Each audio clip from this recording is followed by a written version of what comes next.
La educación como práctica de la libertad, por Paulo Freire. 10. Apéndice. Para aclarar mejor nuestras afirmaciones de los últimos capítulos de este ensayo, presentamos ahora, en este apéndice, las situaciones existenciales que posibilitan la comprensión del concepto de cultura, acompañadas de algunos comentarios. Nos pareció igualmente interesante presentar las 17 palabras generadoras que constituyeron el plan de los círculos de cultura del estado de Río y de Guanabara. Por no tener los originales del pintor Francisco Brenand, que expresaban las situaciones existenciales para la discusión del concepto de cultura, solicitamos a Vicente de Abreu, otro pintor brasileño, hoy también en exilio, que las rehiciese. Sus cuadros no son una copia de Brenand, aunque haya necesariamente repetido la temática. Primera situación. El hombre en el mundo y con el mundo, naturaleza y cultura. A través del debate de esta situación, en la que se discute el hombre como un ser de relaciones, se llega a la distinción entre dos mundos, el de la naturaleza y el de la cultura. Se percibe la posición normal del hombre como ser en el mundo y con el mundo, como ser creador y recreador, que, a través del trabajo, va alterando la realidad, con preguntas simples, tales como: ¿quién hace el pozo? ¿Por qué lo hace? ¿Cómo lo hace? ¿Cuándo? Que se repiten para los demás elementos de la situación, emergen dos conceptos básicos, el de necesidad y el de trabajo. Y la cultura se hace explícita en un primer nivel, el de sustancia. El hombre hace el pozo porque tiene necesidad de agua, y lo hace en la medida en que, relacionándose con el mundo, hace de él objeto de su conocimiento, sometiéndolo, por el trabajo, a un proceso de transformación. Así, hace la casa, su ropa, sus instrumentos de trabajo. A partir de ahí, se discute con el grupo, en términos evidentemente simples, pero críticamente objetivos, las relaciones entre los hombres, que no pueden ser de dominación ni de transformación, como las anteriores, sino de sujetos.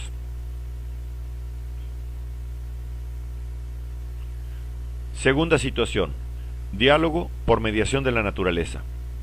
En la discusión anterior ya se había llegado al análisis de las relaciones entre los hombres, que por ser relaciones entre sujetos no pueden ser de dominio. Ahora, frente a esta, el grupo debe analizar el diálogo, la comunicación entre los hombres, el encuentro entre las conciencias, el análisis de la mediación del mundo en esta comunicación, del mundo transformado y humanizado por el hombre, el análisis de fundamento amoroso, el análisis del fundamento amoroso, humilde, esperanzado, crítico y creador del diálogo. Las tres situaciones que siguen constituyen una serie en cuyo análisis se ratifica el concepto de cultura, al mismo tiempo que se discuten otros aspectos de real interés. Tercera situación, cazador y letrado. Se inicia el debate de esta situación, distinguiéndose en ella lo que es de la naturaleza y lo que es de la cultura. Cultura en este cuadro, se dice, es el arco y la flecha, las plumas con las cuales el indio se viste, y cuando se le pregunta si las plumas son de la naturaleza, responde siempre: las plumas son de la naturaleza en cuanto están en el pájaro. Después que el hombre mata al pájaro, saca sus plumas y las transforma con el trabajo, ya no son de naturaleza, son cultura. Tuvimos oportunidad de oír esta respuesta innumerables veces en varias regiones del país, distinguiendo la fase histórico-cultural del cazador de la suya. Llega el grupo al conocimiento de lo que es una cultura iletrada. Descubre que, prolongando sus brazos 5 o 10 metros, por medio del instrumento creado, mediante el cual ya no necesita tomar su presa con las manos, el hombre hace cultura.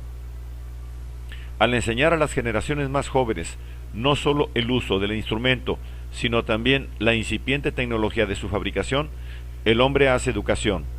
Se discute cómo se da la educación en una cultura iletrada, donde no se puede hablar propiamente de analfabetos. Perciben entonces inmediatamente que ser analfabeto es pertenecer a una cultura iletrada y no dominar las técnicas de escribir y leer. Esta percepción llega a ser dramática para algunos de ellos. Cuarta situación: cazador letrado, cultura letrada. Al ser proyectada esta situación, identifican al cazador con un hombre de su cultura, aun cuando pueda ser analfabeto. Se discute el avance tecnológico representado en la escopeta en comparación con el arco y la flecha. Se analiza la posibilidad que tiene el hombre de transformar al mundo por medio de su espíritu creador, por medio de su trabajo.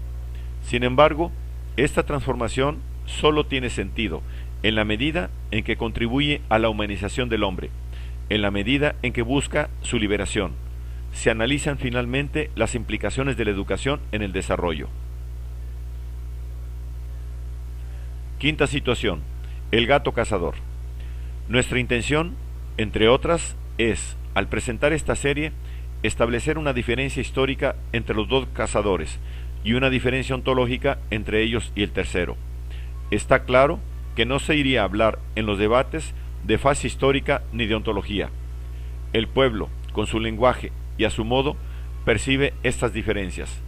Nunca olvidamos un analfabeto de Brasilia que afirmó con absoluta confianza: de estos tres, solo dos son cazadores, los dos hombres. Son cazadores porque hacen cultura antes y después de cazar. Le faltó solo decir que hacían cultura cuando cazaban. El tercero, el gato, que no hace cultura, no es cazador, ni antes ni después de la caza, es perseguidor. Hacía así una diferencia sutil entre cazar y perseguir. En esencia, había captado lo que había de fundamental: hacer cultura. Del debate de estas situaciones surgía toda una riqueza de observaciones a propósito del hombre y del animal, a propósito del poder creador, de la libertad, de la inteligencia, del instinto, de la educación, del adiestramiento. Sexta situación: el hombre transforma la materia de la naturaleza con su trabajo. Proyectada esta situación, se inicia la discusión a propósito de lo que representa. ¿Qué vemos? ¿Qué hacen los hombres? Trabajan en el barro, dicen todos. Están alterando la materia de la naturaleza con el trabajo, dicen muchos. Después de una serie de análisis sobre el trabajo, encontramos quienes hablan de la alegría de hacer las cosas bonitas, como un hombre de Brasilia se pregunta qué objeto de cultura puede obtenerse del trabajo tal como se presenta la situación. Responden: un jarro, un cántaro, una olla, etc. Séptima situación: jarrón, producto del trabajo del hombre sobre la materia de la naturaleza. ¿Con qué emoción escuchamos en un círculo de cultura de Recife, durante la discusión de esta situación, a una mujer emocionada decir: hago cultura, sé hacer esto? Muchos se refieren a las flores que están en el jarrón, afirmando de ellas: son naturaleza en cuanto que flores, son cultura en cuanto que adorno. Se fortalece lo que ya venía descubriéndose desde el comienzo, la discusión estética de la obra creada, y que será bien discutida en la situación inmediata, cuando se analice la cultura en el nivel de la necesidad espiritual. Octava situación: poesía. Inicialmente, el coordinador de debates lee pausadamente el texto proyectado. Generalmente, todos afirman: esto es una poesía. Se caracteriza la poesía como popular. Su autor es un hombre simple de pueblo. Se discute si la poesía es o no cultura. Es tan cultura como el jarrón, dicen, pero es diferente al jarrón. Perciben en términos críticos durante la discusión que la manifestación poética responde a una necesidad diferente, cuyo material de elaboración no es el mismo. Después de discutir varios aspectos de la creación artística popular y erudita, no solo en el área de la poesía, el coordinador relee el texto y lo somete a la discusión del grupo. Novena situación: pautas de comportamiento.